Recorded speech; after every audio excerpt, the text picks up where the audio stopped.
합장하십시오. 아미타불, 아미타불, 아미타불, 아미타불, 아미타불. 아미타불. 여러분 반갑습니다. 반갑습니다.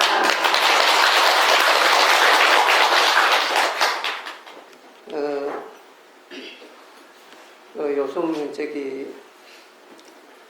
제주도에 예멘에서 온 난민들이 갑자기 이렇게 몰려들어가지고 우리나라도 이제 난민을 어떻게 처리해야 되나 이런 시절이 온 것 같습니다. 아직까지 뾰족한 해결 방법은 없는데 사실은 유럽 국가에서는 이 난민 문제가 아주 오래도록 각 나라에서 골치를 썩여 왔습니다. 그러니까 인도주의적으로 보면은 그 난민들을 받아들여야 되는데 예를 들면 그리스 같은 그런 이제 나라에서는 섬 하나가 완전히 난민들로만 이렇게 뒤덮여 있는 그런 섬도 있다고 그럽니다. 근데 이제 정부에서 그 사람들을 먹여 살릴 수 있는 방도가 없이 이제 그냥 방치가 되고 있는 거죠. 그리고 그 난민들은 이제 자기네들 살라고 자기 조국을 이렇게 떠나와 가지고 이제 그 자유국가 그걸로 이제 왔는데 그 나라에서도 먹여 살릴 방도가 없으니까 이제 정부에도 곤란하고 이 난민들도 좀 골치 아프게 생기는 이제 이런 현상들이 벌어지고 있습니다. 그리고 이제 그리스에서 특별히 난민들이 많은 이유는 이제 그 사람들이 탈출한 나라하고 그리스하고 좀 가깝고, 그 다음에 이제 그리스 정책이 난민들을 그냥 이렇게 잘 받아들이는 그런 정책을 쓰고 있었기 때문에 그래 이제 많이 온 거죠. 그리고 그뿐만 아니고 이태리라든지 포르투갈이라든지 스페인이라든지 이런 나라에도 엄청나게 많은 난민들이 이제 몰려들고 있습니다. 그리고 이 사람들이 거기를 통해서 이제 저쪽에 북유럽에 가기도 하고 동유럽까지 이렇게 가가지고 어떤 나라 헝가리라든지 이런 나라는 아주 법으로 그 사람들을 못 들어오도록 이렇게 이제 엄격하게 이렇게 하고 있는 그런 나라들도 있고, 그것이 유럽의 나라와 나라 사이에 서로 불신과 반목의 그런 이제 씨앗이 되기도 하는 그런 결과를 낳고 있지요. 그런데 이제 우리 동양권에는 이제 그런 사람들이, 난민들이 옛날에 베트남 보트 피플 이후에는 없었지 않습니까? 근데 이제 이 대한민국이나 일본이나 중국은 그런 거하고 난민들하고는 무관하고 좀 안전한 나라다 이런 생각했는데 이 사람들이 이제 제주도로 오게 된 거죠. 근데 왜 이 사람들이 그럼 제주도로 왔느냐? 여러분도 잘 아시다시피 제주도는 어떤 외국인이든지 한 달간 비자 없이 머무를 수 있는 그런 섬이 됐습니다. 그러니까 중국 관광객들이 와도 비자 없이 올 수 있고, 근데 서울이나 부산으로 오려면 그 사람들 비자가 반드시 있어야 됩니다. 근데 비자 없이 올 수 있는 그 지역이 제주도니까 중국인들도 물론 이제 비자 없이 오지만은 그 난민들도 외국인 신분으로 비자 없이 들어올 수가 있는 거죠. 그래 처음에 들어와 가지고 한 달간 그래 있다가 그대로 한 달 이제 이 체류 기간이 끝난데도 안 돌아가는 거예요. 그대로 제주도에 머물고 사는 거예요. 그래 이제 그 사람들이 그러니까 이제 문자 그대로 난민이 되는 거예요. 근데 이번에 온 난민은 어디서 왔느냐? 예멘이라고 하는 아프리카 나라에서 왔습니다. 근데 그것도 한둘이가 뭐 1, 2시민이 온 게 아니고 500명이나 들어왔죠. 그러니까 이 제주도 조그만 섬에 이제 흑인들 이분들이 500명이나 떼를 지어가지고 이제 그것도 아주 젊고 건장한 이런 사람들이 길거리 돌아다닌다고 한번 생각해 보십시오. 좀 우리 순박한 한국 사람으로서는 조금 두려운 일이기도 하지요. 근데 이제 인도주의적인 관점에서 보면은 난민들도 이제 오죽하면은 자기 조국을 버리고 뭐 이 머나먼 한국 땅에까지 왔겠느냐. 우리가 인도적인 차원에서 그 사람들 난민 지위를 주고 난민을 받아들여서 먹고 살게 하자. 이제 이런 생각을 가진 분도 있고, 난민은 절대 안 된다. 우리도 먹고 살기 힘든데 그 사람들까지 오면 우리 어쩌느냐. 그리고 제주도같이 조그마한 섬에 500명이나 되는 흑인들이 득실거린다는 것은 그런 끔찍한 일이다. 안 된다. 이렇게 주장하는 쪽도 있습니다. 근데 이제 문제는 뭐냐면요. 이분들한테 정부에서 일자리를 주라 이래가지고 일자리를 줘본 일이 있습니다. 근데 이 사람들이 어찌하냐면은 이 3기 업종은 안 하려고 그래요. 힘들다고 안 하다, 뭐 안 한다, 뭐 한다고 안 한다, 안 한다는 거예요. 아주 편한 자리만 하려고. 그러면 우리 한국 젊은이 가지 그 사람들은 주겠냐 이거죠. 그런데다가 그분들 종교가 뭐냐면 이슬람교거든. 이슬람 교도들은 하루에 5번씩 메카를 향해서 예배를 해야 됩니다. 그리고 이 사람들이 이제 고기 잡는 어선에 취직을 했는데, 고기를 잡다가, 예배식이 아니다 하고 금을 던져놓고 예배를 하니까, 같이 고기 잡던 어부들이 미칠지. 지금 고기 한참 잡아야 되는데, 예배한다고 지금 퍼즐려 있으니까, 이거 어떻게 막을 수가 없는 거예요. 그러니까 이제, 이 아들 안 되겠다. 그리고 이제, 인력이 있는 것이 아니고 조금 일하다가 힘드니까 그만두고요. 이런 사람들이 500명이나 왔다 갔다 한다는 거예요. 그것도 여자들은 없고 남자들만. 그런데 이제 더 무서운 거 뭐냐면은 이 사람들이 신봉하는 이슬람교의 교리가 사실은 굉장히 무섭습니다. 가령 예를 들면은 이슬람의 율법에 여자들이 히잡을 안 쓰고 길거리를 다닌다. 그러면은 그 히잡을 안 쓴 여자들은 무조건 길거리라도 무조건 잡아다가 무슨 짓을 해도 괜찮다. 이런 법률이 있습니다. 근데 어릴 때부터 자기 법률을 쭉 공부하고 그런 시스템 속에 살아왔던 사람이 제주도 왔다고 해서 금방 한국 문화에 적응하고 한국 종교에 적응하고 하겠습니까? 그거 안 되는 거야. 그러니까 그 사람들이 이래 보면은 한국 여자들은 전부 다 길거리에서 히잡 안 쓰고 있으니까 무슨 짓을 해도 괜찮다는 생각을 할 수밖에 없는 거예요. 왜냐하면 한국이라는 나라는 종교의 자유가 보장이 되어 있는 나라니까 길거리에서 자기네들이 하루에 5번씩 메카를 하면서 절을 하든 말든 관계없는 일인데 이 사무실에서까지 자기가 일하는 직장에서까지 그러면 옆에 사람들한테 피해가 될 거 아닙니까? 그러니까 이게 한국 문화는 그런 문화가 없기 때문에 한국 문화에 적용을 해야 되는데 그 사람들은 그런 게 아니고 자기 문화를 고집하라는 거예요. 이러니까 서로 충돌이 일어날 수가 없어요. 우리도 이슬람 종교에 대해서 존중을 안 하는 건 아닙니다. 너 그 종교 잘 믿어라 하는 거죠.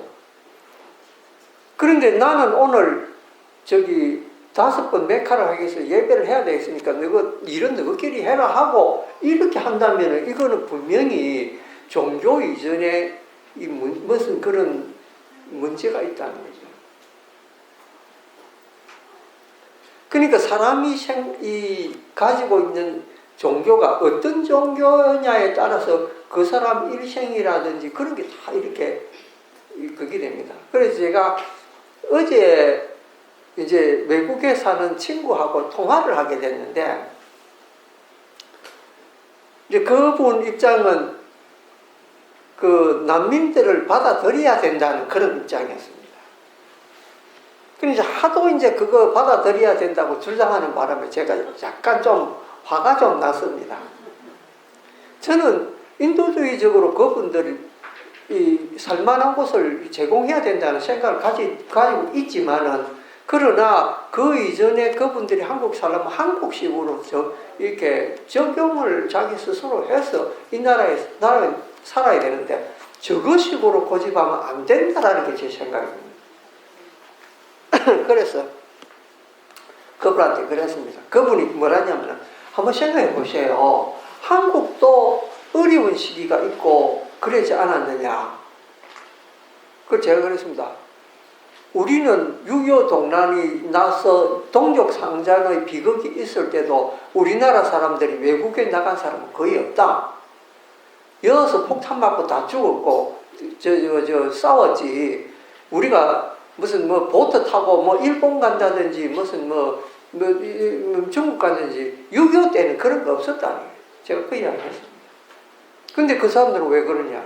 우리도 동족 상잔을 겪고 이슬람 교도들도 지금 저끼리 순위파하고 무슨 파하고 싸움해가지고 지금 그렇게 지금 서로가 서로를 못 잡아먹어가지고 그런 거 아니에요. 같은 종교인데도 그 종교 내에서 분쟁이 일어나가지고 지금 그런 사단이 난 거 아니냐. 그리고 남은 나라에서 침략해가지고 그 예멘이라는 나라가 그래 된 건 아니지 않느냐. 그거 어찌 생각하느냐. 그래, 그분이, 그분들 입장을 생각하고 처지를 한번 생각해봐라. 제가 그랬습니다. 우리나라 6.25 동란 나가지고 3년 전쟁 끝에 완전 나라가 풍지박산이 돼가지고 백성들 물기가 없어가지고 전부 다 무슨, 어딥니까? 미국에서 원조하는 그런 거 빵가루 조금씩 뜯어먹고 불쌍하게 살았다. 풀떼죽 먹고 사는 민족이다. 그런데 우리가 일치 단결하고 서로 근면 노력해서 대한민국을 이렇게 눈부시게 발전했다. 그 사람들 왜 그걸 못하느냐. 그러니까 그게는 문제는 뭐냐면 그 사람들이 가지고 있는 정신세계가 문제가 있다는 거예요. 제가 그 이야기 했습니다. 그러니까 그분 꼼짝을 못해요. 대답을 못해요. 그렇지 않습니까? 자기네들도 똑같은 입장에 놓여있고 서로 이렇게 싸우고 있는데 그 사람들이 일치 단결해가지고 나라 일으키려면 일으킵니다. 근데 왜 그 사람들을 밖에 나가 난민으로서 떠들어야 되느냐. 그게 일치 단결하는 마음이 없어서 그렇다. 근데 그 사람들이 종교 하나는 딱 단결, 우리는 사실은 다종교 국가지 않습니까? 카톨릭도 있고 기독교도 있고 불교도 있고 유교도 있고 다. 그런데도 어떤 일을 하게 되면 일심단결해가지고 일을 하게 되면 너희는 종교가 하나면서 왜 안 되느냐? 왜 그렇습니까? 그게 바로 이 종교가 가지고 있는 정신 때문에 그렇다. 우리나라 사람들은 그 사람들이 기독교 신자든지 가톨릭 신자든지 관계없이 그 밑바탕에는 불교적인 정신이 깔려 있습니다. 예를 들면 어떤 건 줄 아십니까? 인연이라고 하는 것은 불교에서 온 말입니다. 그래서 기독교 믿는 사람들도 인연이라고 하는 건 압니다. 우리 모두 인연으로 이루어져 있다는 걸 알아요. 그게 불교 정신이거든. 그러니까 나라가 누라는 위기에 이렇게 있을 때, 우리가 모두 형제고 인연으로 이루어져 있으니까 우리가 합심하자. 그런 불교적인 마인드로, 기독교적인 거하고 다르거든. 밑바탕에는 그런 마음들이 있기 때문에 나라가 합심을 하는 거예요. 그게 우리 1500년 동안에 우리나라를 지배했던 우리 고유의 정신이에요. 불교 정신이에요. 예를 들면 이런 거 있지 않습니까? 이 가톨릭이나 기독교에서는 사후세계를 그냥 하나님 앞에 가면 끝입니다. 근데 불교는 뭐냐면은 윤회를 하기 때문에 우리가 다음에 죽어도 다음에 다시 이 인간 세상에 태어나서 다시 만나자. 이런 생각하잖아요. 그럼 그런 윤회관은 불교밖에 없습니다. 그런데 기독교 믿는 사람들도 우리 다음에 다음에 태어나면 다시 만나죠. 이런 말 하잖아요. 그건 불교적인 마인드거든. 그러니까 알게 모르게 그 사람들이 쓰는 단어라든지 정신이라든지 이런 데는 불교적인 마인드가 들어있기 때문에 그 사람이 종교가 뭐라 하더라도 기본은 그게 돼 있다는 거예요. 그런데 이슬람 믿는 분들은 근본적으로 그런 생각이 없습니다. 그러니까 이제 그 제주도의 여인들은 불안하겠죠. 한번 생각해 보십시오. 근데 왜 불안하냐? 그 젊은 사람들이 그 사람들 율법에는 이 나이 많고 정권을 안 가립니다. 그런 거 구분 안 합니다. 왜? 그 종교를 만드는 그 창시자, 그 모하메시라고 하는 분은 결혼을 20세 많은 분하고 결혼했습니다. 그 종교를 만들 때 그 20세 많은 그 부인이 아주 돈 많은 분이었는데, 그래 그 모하메드를 금전적으로 도와줘서 그 종교를 만들어요. 그러니까 그 종교가 만들어지고 난 뒤에는 6살 먹는 애를 신부로 받아들입니다. 그래가지고 6살 먹는 애하고 첫날밤을 못 치르니까 몇 년 기다려가지고 걔가 10살 될 때까지 기다리가 10살 될 때 초회를 치릅니다. 근데 그때 그 모하마드 나이가 몇 살이면 그 56세였어요. 그 술 도둑놈 아닙니까?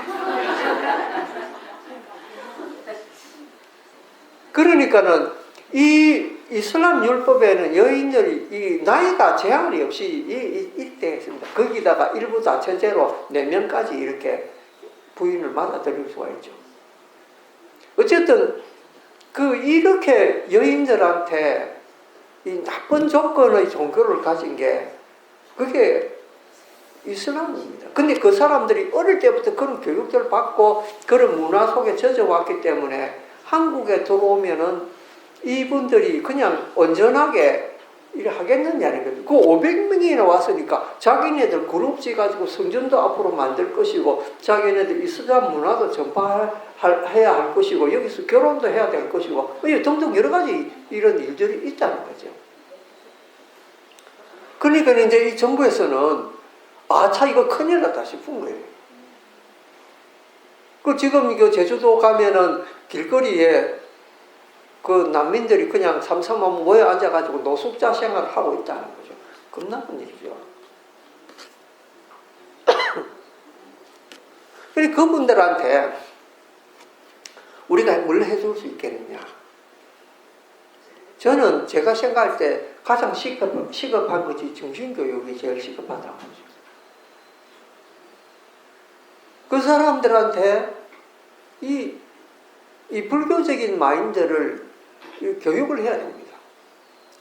만약에 그 사람들이 우리나라에 한국, 대한민국 일원으로 정착을 하려면은 그런 교육부터 안 하면 안 된다는 생각을 하죠. 근데 이거는 굉장히 전 세계적으로 문제가 되고 있는 게, 예를 들면 어떤 예언가 하는 말이 지금부터 50년 내에 이슬람 교도가 전 세계를 덮을 수가 있다, 이렇게 예언을 했습니다. 지금 영국 같은데, 원래 영국이 국교가 그 성공회라고 하는 그 교입니다. 그 이제 그 로마 가톨릭하고는 좀 다른 건데요. 거기 있는 신부들은 결혼할 수가 있습니다. 성공회는 영국 내에서만 있는 그런 이 종교입니다. 원래 이제 가톨릭에서 떨어져 나와가지고 자기네끼리 이제 이렇게 만드는 거예요.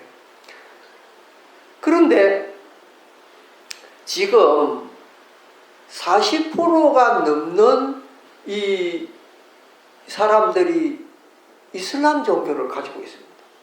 좀 있으면요, 전 영국이 이슬람화 된다. 이렇게 이 급한 이런 상황에 놓여 있습니다. 왜 그러냐? 그 사람들은 산하 제한이라든지 이런 거 안 합니다. 생기는 대로 놓습니다. 생기는 대로 놓을 뿐만 아니고 놓자마자 그 사람들은 이슬람 교도가 됩니다. 근데 이슬람 교도가 한번 되면은 개종을 하잖아요. 바로 죽음입니다. 집단으로 돌을 던지든지 이래가 사형을 시켜버립니다. 그러니까 이 사람들이 개종할 수도 없는 끊이와 A를 생긴 대로 놓기 때문에 인구가 기하급수적으로 늘어나 버려요. 그러니까 유럽에 있는 이 유럽 국가들이 왜 전 난민들을 두려워하느냐면요. 바로 자기네들이 가지고 있던 고유의 종교가 그 사람들을 위해서 말살될까봐 거기서 두려워요. 예를 들면 우리가 프랑스라든지 이런 데 가면은 이 아름다운 성당들이 절벽이 있습니다. 그건 종교를 떠나서 너무너무 건축학적으로 아름답고 이런 건축물들이나 이런 전통들은 오래 보존돼야 된다고 생각을 합니다. 그러니까는 예를 들면 태국에 가면은 치앙마이에 가면은 그 오래된 이 성당이 몇 군데가 있습니다.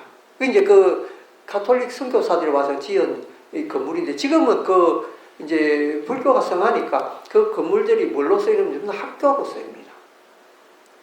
그런데 거기 성당으로 쓰였기 때문에 그 안에 들어가면은 그 가톨릭의 이 성물들이 그대로 있습니다. 예를 들면 그 성모 마리아 상이라든지 이런 게 그대로 있습니다. 그거 불교 신자들은 그걸 안 부쉈습니다. 그걸 그대로 보존하고.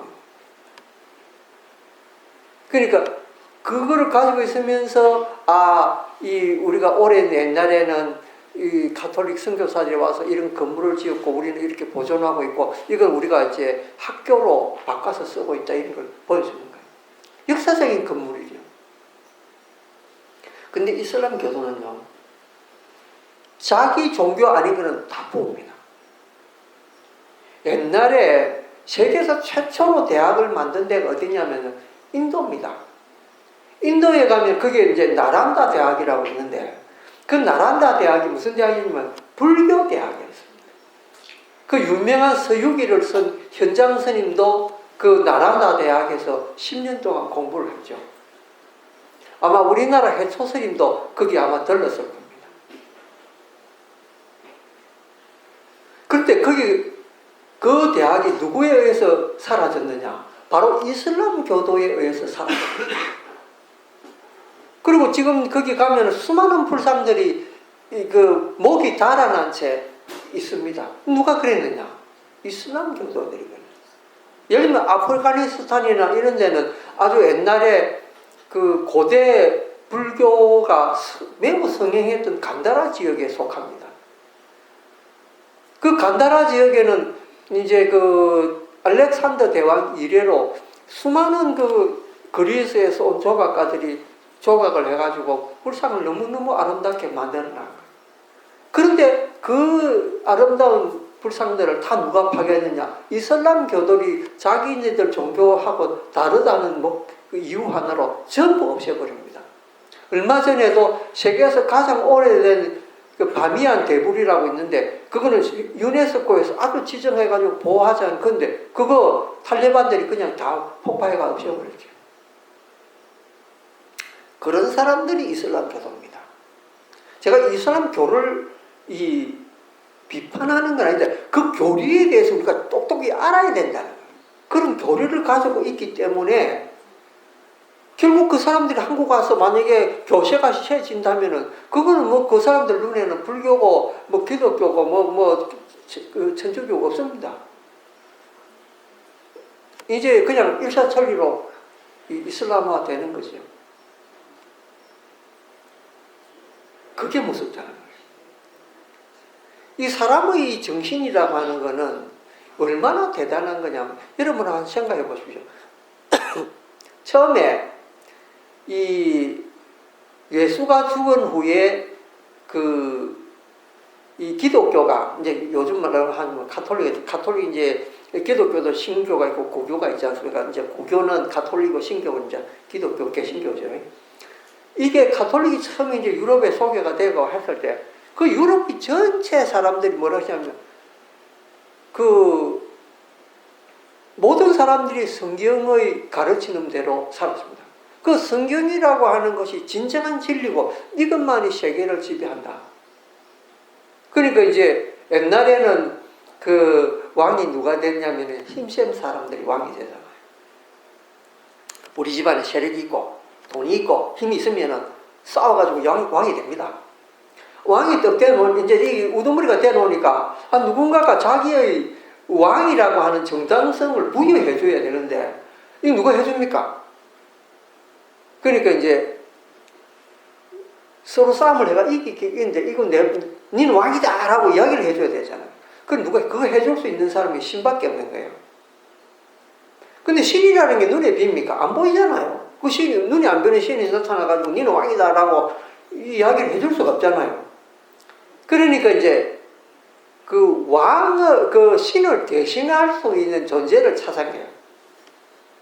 그 존재가 누굽니까? 로마 가톨릭의 수장인 로마 교황이죠. 그 교황한테 가가지고 내 왕인 거 좀 인정해 주시오. 그러니까요, 교황은 신의 대리자예요. 그 사람 말하는 게 신의 말이라. 중세 때는 그래 했습니다. 그 사람 한마디면은 그게 법이라. 그리고 왕이고 뭐고 간에 그 사람이 니는 왕이다라고 안 해주면은 절대 왕이 못 됩니다. 그러니까 그 사람한테 가서 이제 빌고 빌면서 뇌물도 바치고 하면서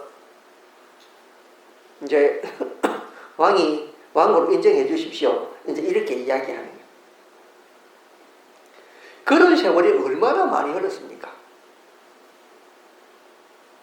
그러니까 이제 그 세력으로 지난 게 뭐냐? 지금 바티칸이라는 거예요. 바티칸 여러분 구경 가보시면 아시겠지만 엄청납니다. 그 돌로 만드는 그 건물하며 그 예술적인 그런 그 디자인하며 이게 굉장합니다.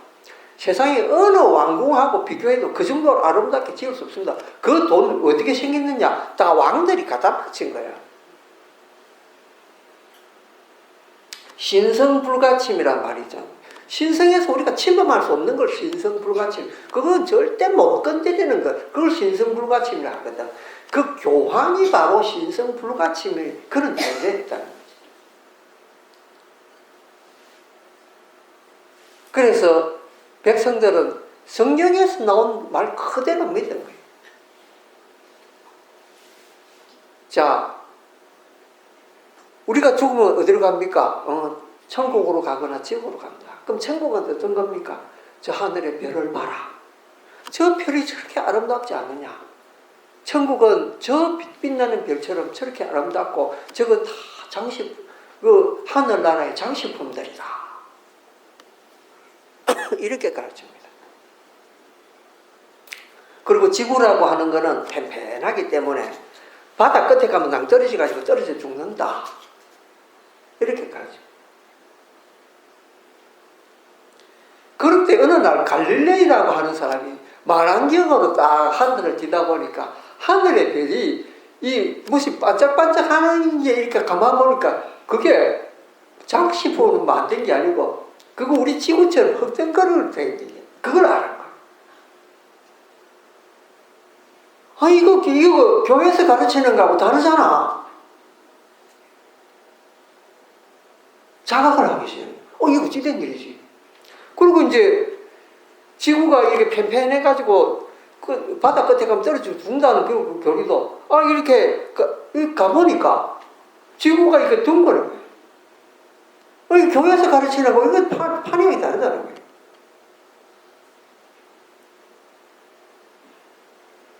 그러니까 이제 지구는 이렇게 이제 이 태양 주위를 지구가 자기 스스로 돌면서 이렇게 공전하는 그런 것도 발견을 했잖아요. 그러니까 지구는 가만히 있고 이 세상 전체가 지구를 중심에서 돈다고 하는 게 이게 교회의 가르침이었거든요. 그걸 반대하니까 이제 그놈들 데리다가 이제 종교 재판을 해버린 거예요. 그래, 그 말하면 죽이겠다는 거예요. 그러니까 그 사람이 아이고 알겠습니다. 내가 연구 잘 못해가 그렇습니다. 나오면서 그래도 지구는 도는데 뭐 이렇게 이야기했다는 그 유명한 그 갈릴레이 이야기도 있잖아요. 이제 인간들이 신이 이야기한 그대로 믿다가 그게 아니다라는 걸 자각하기 시작한 거예요. 그 자각하기 시작한 시대를 우리는 뭐라고 부르냐? 르네상스라고 부르는 거예요. 르네상스라는 말이 뭐냐면 인간 중심적인 시대다 이런 뜻입니다. 그러면 그 이전의 시대는 뭐라고 부릅니까? 중세 암흑 시대라 이래 부릅니다. 암흑 시대는 깜깜하다는 거죠. 신이 지배했던 시대는, 신이 가르치는 대로 배워왔던 시대는 그게 암흑 시대와 같이 캄캄했다는 거예요. 그런데 우리 인간이 뭔가 이거는 아닌데 라고 자각하면서 인간 중심적인 게 하면서 르네상스, 우리나라 말을 번역해 문예 부흥식이라고 이렇게 이제 번역을 하죠. 문예, 이게 문이라고 하는 거는 이 사람의 정신이 발전, 철학과 종교와 예술과 이런 게 모든 것이 깨어져 나는 걸 우리 문예 부흥식이라 이렇게 부르죠. 그때 이제 드디어 이제 생각을 달리 하게 됩니다. 신이 가르치던 것이 완전하다고 생각했던 시대에서 이제 뭘 제대로 보게 됐느냐? 물질을 중심해서 보게 된 시대가 열렸는 거예요. 그러니까 이제 그때부터 이제 뭐 뉴턴의 만류 인력이라든지 이런 것들이 이제 자꾸 이렇게 이제 뭡니까 세계가 과학적으로 증명이 되고 또 이제 과학적인 사고를 하게 되고 물질이라는 게 대해서 이제 연구를 하게 되고 이러니까 이 세계가 신의 의지대로 만들어진 게 아니다라는 걸 알게 된 거예요.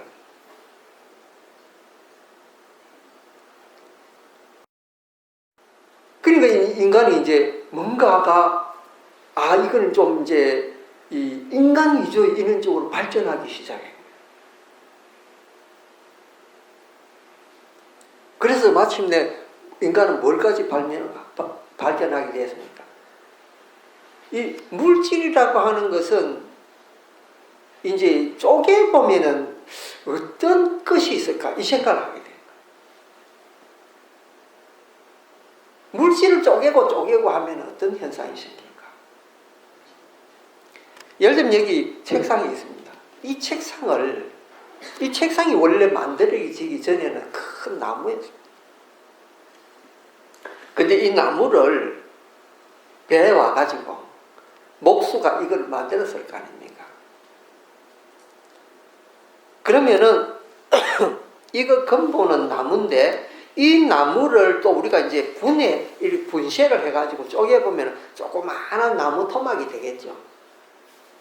이 나무 토막을 또 쪼갭니다. 눈에 안 보일 때까지 쪼개요.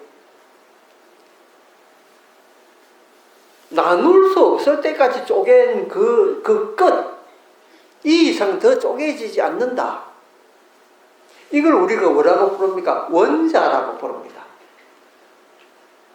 그러니까 이 책상뿐만 아니고 여기 있는 물컵도 그렇고 마이크도 그렇고 저도 그렇고 여러분도 그렇고 우리를 쪼개다 보면 맨 끝에 조그마한 그 이상 쪼갤 수 없는 그 상태가 되는데 그걸 뭐라고 부르냐면 원자라고 부른다. 근데 그 원자가 우리가 원자 폭탄이라는 말 쓰죠. 그 원자가 내나 그 원자입니다. 그런데 그 원자가 어떻게 해서 폭발을 하느냐. 그 이제 과학자들이 그걸 연구를 했는데 그 쪼개질 수 없는 거를 이제 원자가 여기도 하나 있고 또 여기도 하나 있는데 그걸 딱 붙인단 말이에요. 붙이면은 한 덩어리가 되는데 그래도 요 원자하고 성질은 안 변해요. 그건 그대로 있는 거예요. 예를 들면 여러분 몸에 뼈하고 살이 있는데 뼈하고 살하고 서로 붙어 있지만은 뼈 성질하고 이 살갗 성질하고 다른 거예요. 붙어 있기는 붙어 있습니다. 그리고 원자도 이 원자하고 저 원자하고 붙여놓으면 붙기는 붙는데 이 원자하고 저 원자하고 원래가 가지고 있는 그 성질이 각각 달라서 그대로 있는 거예요. 그런데 연구를 해보니까 이 원자하고 이 원자하고 붙여놓으니까 그전에는 이 무게가 얼마였는데 같이 보니까 무게가 조금 달라진 게 있어요. 예를 들면은 이 무게가 1이야 되는데 나중에 이제 붙여놓고 재보니까 이 0.8인 거예요. 나머지 3은 어디 갔나? 나머지 2는 어디 갔나? 그걸 보니까 그게 열로 변한 거예요. 그러니까 이게 원자라고 하는 것은 열도 됐다가 물질로도 됐다가 이런 거예요. 거기서 착안한 것이 요 원자를 열을 가해서 분열하게 하면은 엄청나게 그 폭발력을 가지게 된다는 걸 과학자들이 깨달게 돼요. 그래서 거기에 착안해서 만드는 게 원자폭탄이에요. 원자끼리 있다가 그거 갑자기 팽창해가지고 터지게 되면은 엄청난 열이 발생하면서 아까 말씀드렸지 않습니까? 그 원자가 가지고 있는 물질이 이게 에너지로 되면은 열로 변하면은 그게 열로 됐다가 또 이 고체로 이게 뭡니까? 이 원자로 됐다가 이렇게 서로 변환하니까 요거 변환만 시키면 열로 돼가지고 그게 엄청난 폭발력을 가진다는 거예요. 그게 원자 폭탄의 원리입니다. 그러니까 여러분 몸뚱아리도 요게 있을 때는 물질인데 요게 사라지고 나면 열로 변합니다. 정말해서 에너지로 변한다. 에너지라고 하는 건 아무것도 없는 데서부터 나타나거든요. 그러니까 이 물질이 불교적인 용어로 쓰면은 뭡니까? 색이 되죠, 색. 색이 이게 물질입니다. 그런데 에너지로 변하면은 그게 뭡니까? 아무것도 없는 것이 되죠. 정말해서 이 공의 상태가 되죠. 그래서 색적 시공. 이 물질이라는 게 공으로도 변하고, 이 공이 또 곧 색으로도 변하고, 이렇게 왔다 갔다 하는, 요런 게, 그런 진리가 있다. 그게 불교에서 이야기해 주는 거죠. 이거 2500년 전에 부처님이 발견해가지고 말씀해놨는데, 이 인간들이 그 말 안 듣고 딴 거만 연구하고 있으니까, 이게 안 되는 거예요. 그러니까 아인슈타인 박사가 나중에 자기가 60세 이후에 불교 접하고 나한테 뭐라고 했냐. 아이고 내가 헛된 연구했다. 이 불교 안에 이거 다 있구만. 이랬다는 거 아닙니까?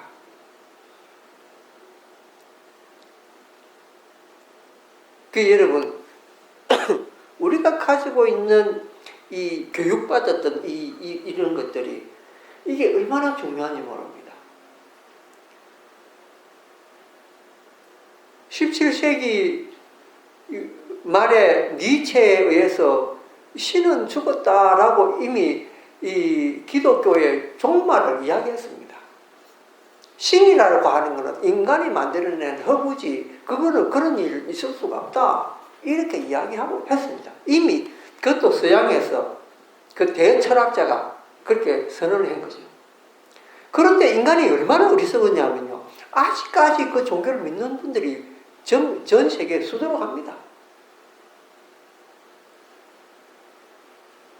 그러니까 그거를 제대로 볼 수 없는, 그러니까 이건 이제 그 중세 암흑 시대 때 믿었던 그 종교를 우린 지금 21세기에도 계속 믿고 있는 거예요. 그러니까 지금 이렇게 대명천지에 그 이슬람 같이 그런 극단 이런 세력들이 아직까지도 그 1000몇백 년 전에 만들어난 그 종교의 교리를 가지고 인간들을 억압하고 여성들을 억압하고 지금 이런 상태지 않습니까? 이게 인간의 어리석음이라는 거죠. 삼진치, 삼독의 치가 바로 이 어리석음에 속합니다. 우리 인간이 얼마나 어리석은지 모릅니다. 부처님 이거 보고 탄식했습니다. 인간이라고 하는 건 얼마나 어리석은 존재인가. 그러니까 부처님이 교단을 만들고 난데 스님들한테 이야기한 거예요. 너희들 직업 가지지 마라. 전적으로 요것만 연구해라. 요것만 연구해가지고 인간들한테 가서 정말로 진리가 뭐다. 뭐 어떻게 하는 게 인간적으로 살 수 있는 거다. 참다운 인생 생명이란 뭐다. 이거 좀 가르쳐줘라. 그럼 너가 직업 가지지 말고 집집마다 돌아가면서 7집에 이 밥 빌어가지고 그거 먹고 살면서 너희들 이것만 연구해라. 이렇게 했던 거예요. 그러니까 만들어진 게 성가잖아요. 부처님 이렇게 원대한 뜻이 있어요. 근데 우리가 이제 우리 생활 속에서도 사실 내하고 그런 종교적인 그런 거하고 뭐 관계가 있나? 내 삶은 하루하루 밥 먹고 살고 애들하고 부딪히고 이렇게 사는 게 내 삶인데 그런 불교의 그런 소위 말하자면 위대하다는 그런 교리하고 내하고 무슨 삶이 관계가 있나? 아닙니다. 절대적인 관계가 있습니다. 여러분 생각이 안 바뀌면은 나라가 안 바뀌고 나라가 안 바뀌면은 세계가 안 바뀝니다.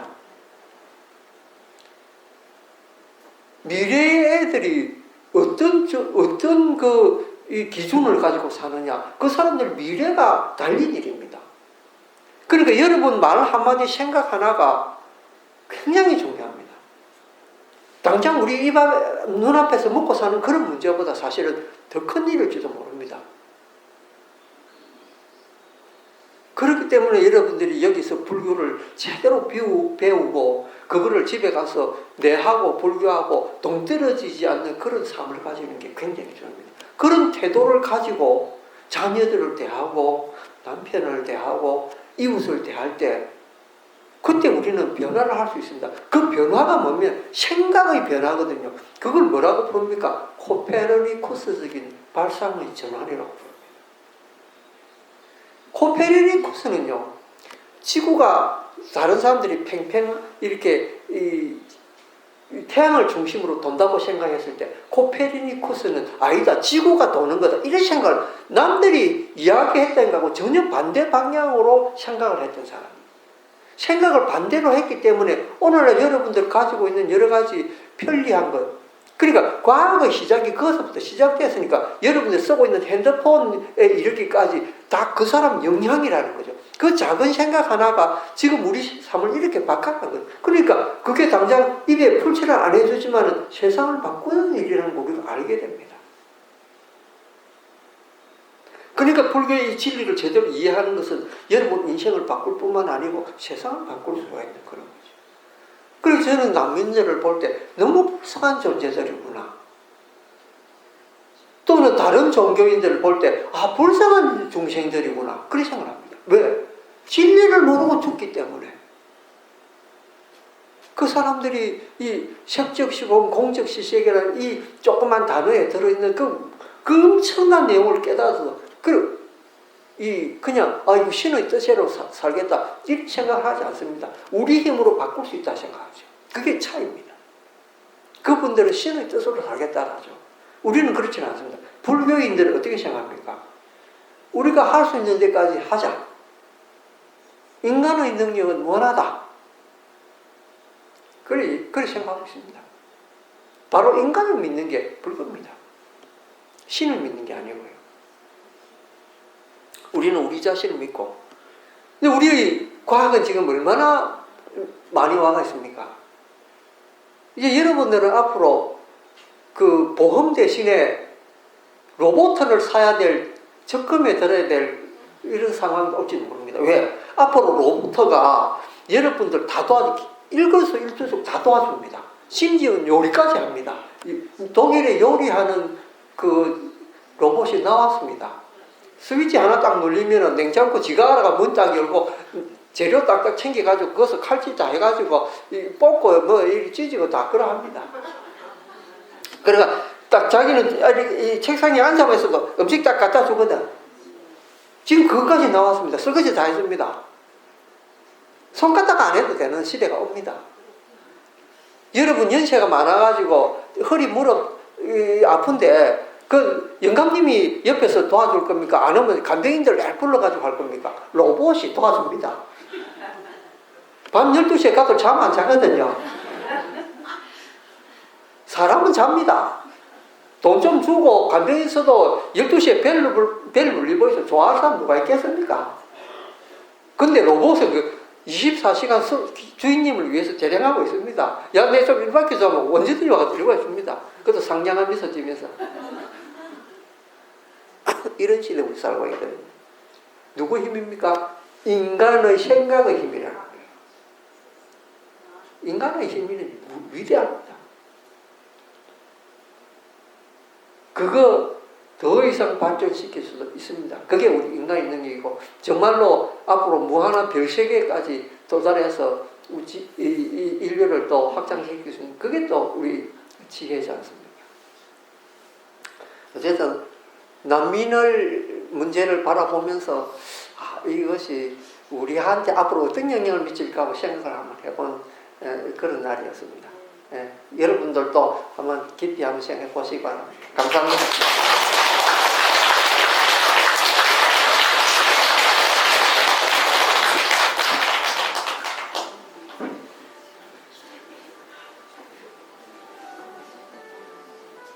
수고 많으셨습니다.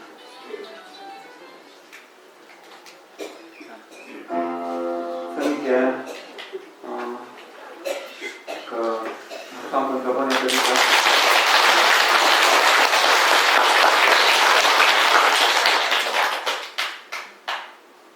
부처님 마음하고 우리 마음이 같은가요, 다른가요?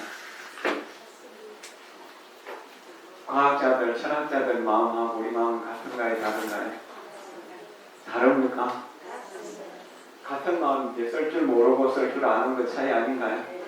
눈을 뜨고 눈을 뜨지 못하는 그 차이 아닌가요? 알면은 자신감이 생깁니다. 알면은 힘이 생깁니다. 알면은 흔들리지 않습니다. 두려움이 없습니다. 그러나 모르면은 두렵습니다. 모르면은 어렵습니다. 모르면은 어둡습니다. 그래서 모르는 것, 인생의 이치, 우주의 이치, 마음의 이치를 모르는 것을 어리석음이라고 합니다. 어리석음을 수행을 통해서 지혜롭게 만들면 우리가 부처님처럼 마음을 쓸 수가 있습니다. 과학적으로 쓰면 과학자가 될 수 있고 철학적으로 쓰면 철학자가 될 수 있습니다. 근데 우리는 그것을 못하고 있습니다.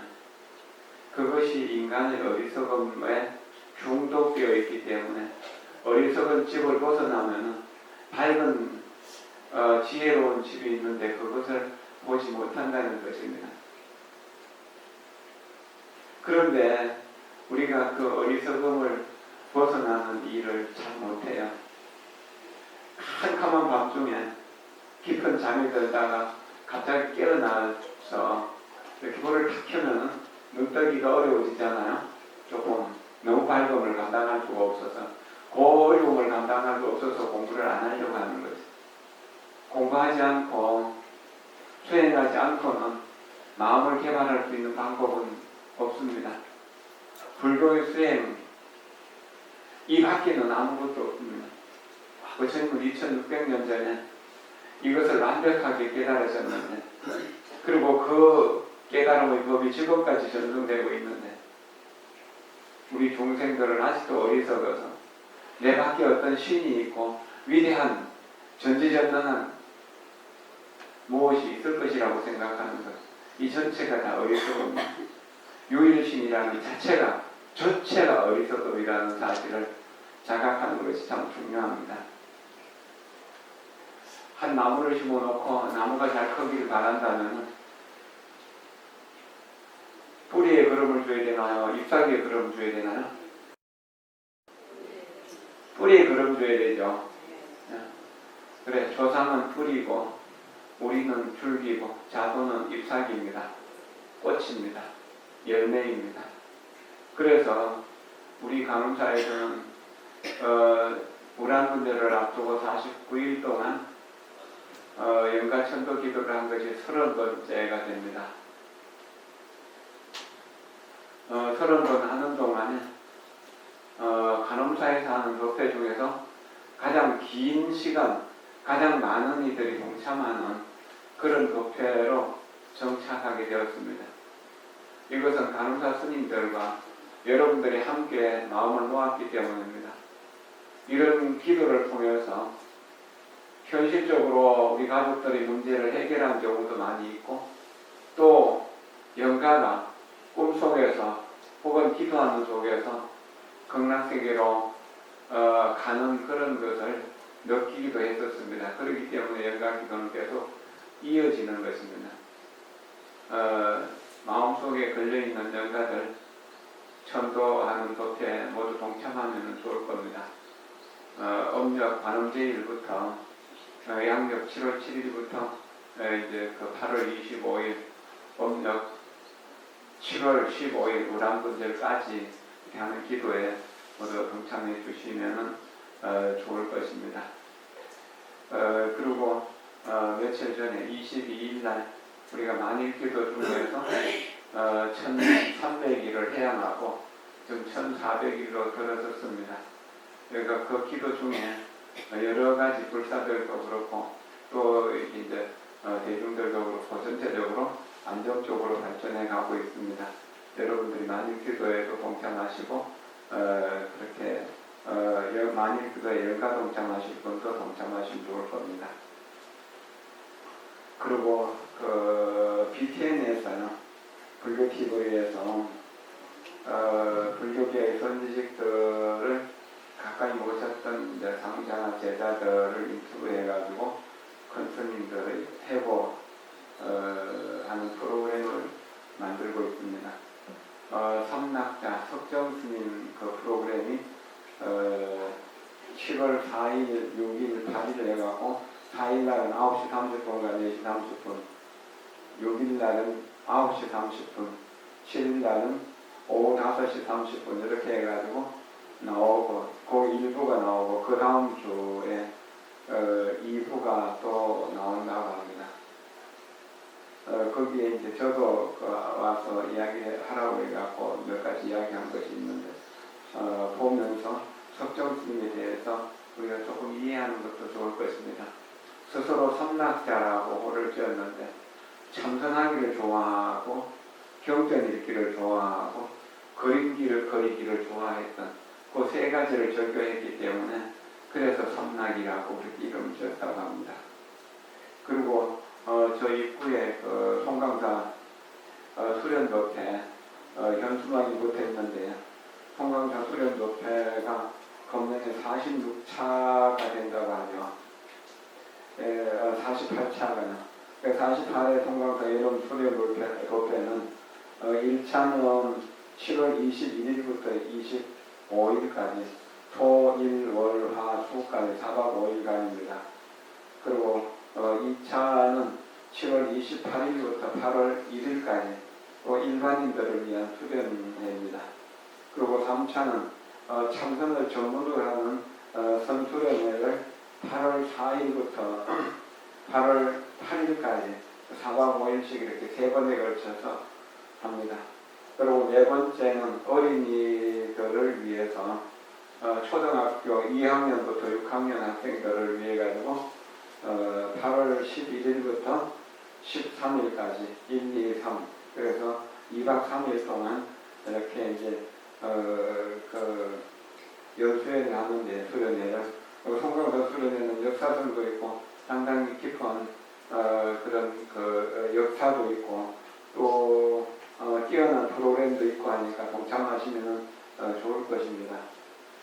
그 다음에 우리 간호사 어린이 합창단하고 이제 다른데 대원사, 대원선제 합창단, 헌법사 합창단, 또 항룡사 합창단, 뭐 상림 어린이 합창단에서 여러 군데 합창단, 어린이 합창단에서 아이들이 모여가지고 천진불 어린이 캠프를 하기로 했습니다. 경주에 황룡원에서 아는데, 황룡원은 동국제강에서 지은 그 불교재단, 동국재단에서 지었는데, 사회의 그 연수를 위해서 지었는데, 구청 황룡상 구청 목탑을 올라가고 그렇게 지었는데 참 시설도 좋고 합니다. 2년 되면은 아이들 그쪽으로 보내는 것도 좋을 것입니다. 10월 23일, 24일 1박 2일 동안 하는데요. 24일, 25일이면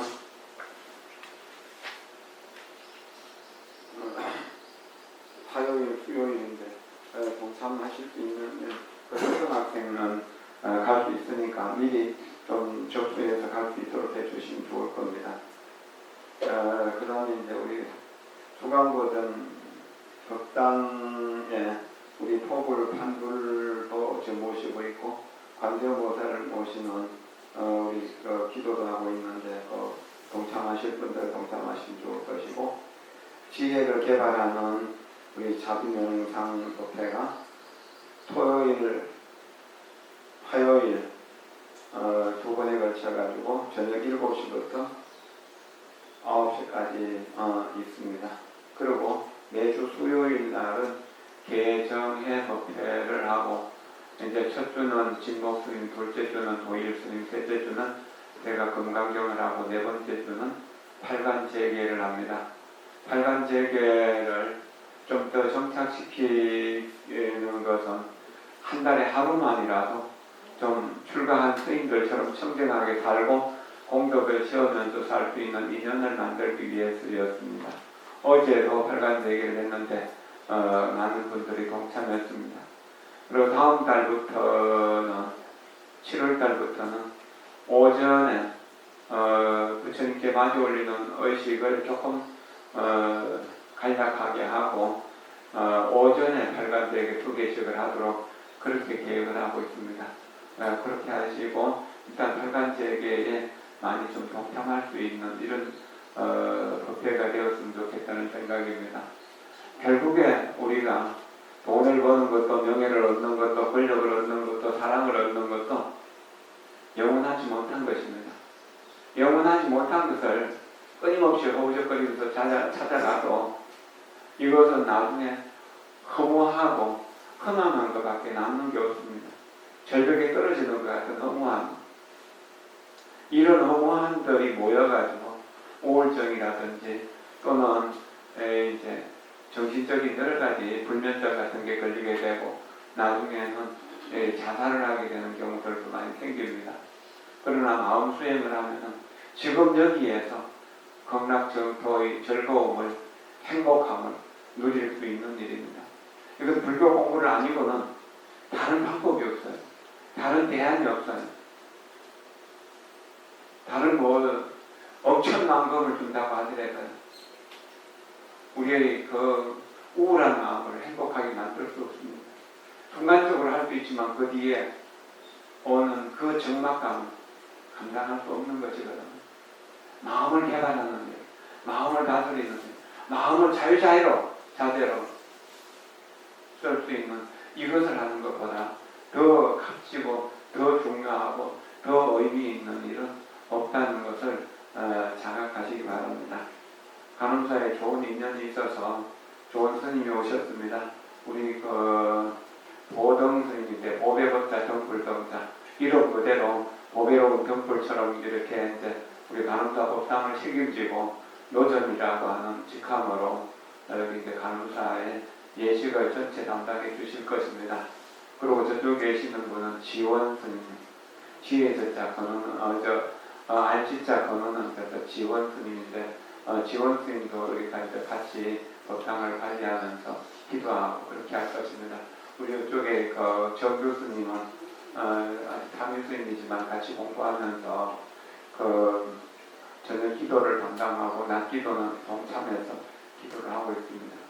여러분들이 기도하고 명상함을 통해서 새로운 나를 만들어가고 새로운 나를 개발해 가는데 동참해야 될 것입니다. 그리고 이번 우란분들 7월 7일부터 50일간이 되는데요. 만 49일이 됩니다. 그동안은 50일이라고 잡고 하루에 2만 번씩 아미타불을 부르면 50일이 얼마입니까? 100만 번 되죠. 49일 동안에 100만 번 아미타불을 부르는 것으로 이렇게 이제 숙제를 삼고 100만 번 아미타불을 부르고 또 형편되는 대로 또 아미타경을 남아미타불 그 사경사불을 형편되는 대로 해가지고 그것으로서 우리 마지막에 연화제 만들어서 이렇게 그 봉송할 수 있도록 그렇게 했으면 좋겠습니다. 매일매일 2만 번 하는 건 쉬워요. 어떤 보살님 보고 강령진원을 만독하라고 그랬으면 잠깐 지나고 나서 만독 다 했다고. 어떻게 했냐 그러니까 강령진원 이렇게 그런데 남아미타불은 6자밖에 안 되잖아요. 남아미타불 오마무카 마이거샤나 마음들아 마미타불 저거라 프라바라 타라고 길으니까 그것도 만독하시는 분이 있는데 아미타불 남아미타불 2만 독은 어려운 거 아니거든요. 그렇게 꾸준히 하다 보면 2만 번이 3만 번 되고 3만 번이 4만 번 되고 5만 번이 되고 이렇게 해서 영영연수선사에는 매일 남아미타불을 10만 번씩 외웠다고 그러거든요. 이렇게 해서 여러분들이 49일 동안에 만 50일 동안에 100만 독의 아미타불을 부르게 되면은 아미타불의 무량수와 무량광의 공덕이 여러분들의 공덕 에너지로 마음을 전환시키주는 힘이 됩니다. 그래서 이제 그 진원 배우는 것을 열심히 하라고 하는 것이거든요. 요번에 어쨌든 지금부터라도 시작하십시오. 그래가지고 여름 동안 여름 더위를 100만 번 아미타불 외우는 것으로 그렇게 합시다. 이미 관세음보살을 외우시는 분들은 관세음보살을 하시고 다른 진원이나 다른 수행하시는 분들은 그렇게 하는 건 괜찮은데요. 일단은 가행정진을 그렇게 하는 걸로 합시다. 여름 동안은 다른 생각하지 말고 더위가 내 마음속에 들어올 수 없도록 남아미타불을 외우는데 집중하도록 합시다. 여러분이 여러분들에게만 열심히 시키는 것이 아니고 저 역시도 열심히 할 겁니다. 열심히 그렇게 노력하도록 합시다. 예, 감사합니다. 자연스러운 영상에 시작합니다.